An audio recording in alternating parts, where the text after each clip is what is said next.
কে তোমাকে মসজিদ উন্নতি করতে বলেছে? মার্বেল পাথর কে বসাতে বলেছে? আল্লাহ বলেছে? মানুষের ঈমান নাই, নামাজের সংখ্যা নাই, মসজিদে টাইলস বসাতে হবে, এসি বসাতে হবে, কে বলেছে? খালি মোরে দেখো, ফেরেশতারা ডান্ডা নিয়ে বসে আছে। গিলাদুন শিদাদুন লা ইয়াসুনাল্লাহু মা আমারাহুম। দিনকে মজাক পেয়ে গেছে। বর্তমান সময়ে সব থেকে বড় ফিতনা হচ্ছে জালসা। আর জালসাতে যারা মাদ্রাসার কমিটি পক্ষ, দাড়ি চাচা, সুদখোর, বেনামাজি, যার ইসলামের ন্যূনতম ধারণা নেই, তো ও বক্তা সিলেক্ট করছে যে অমুক বক্তাকে নিয়ে এসো, বিশাল ভাইরাল বক্তা, ওকে নিয়ে আসলে লোক হবে আর আদায় বেশি হবে, আমাদের মাদ্রাসা ভালো চলবে। তোমাকে মাদ্রাসার ঠিকা কে নিতে বলেছে? আল্লাহ বলেছে?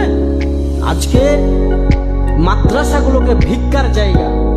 কোন শিক্ষিত সমাজ, মাস্টার, ডাক্তার, ইঞ্জিনিয়ার, প্রফেসর বা যাদের একটু জ্ঞান আছে, তারা মাদ্রাসাকে ভালো চোখে দেখে না কেন?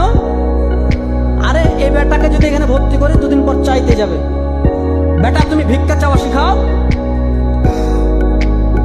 মাদ্রাসাতে এই যে জালসা সিজন, এখন ছোট ছোট বাচ্চাগুলোকে 1 মাস আগে থেকে তো ক্লাস নাই,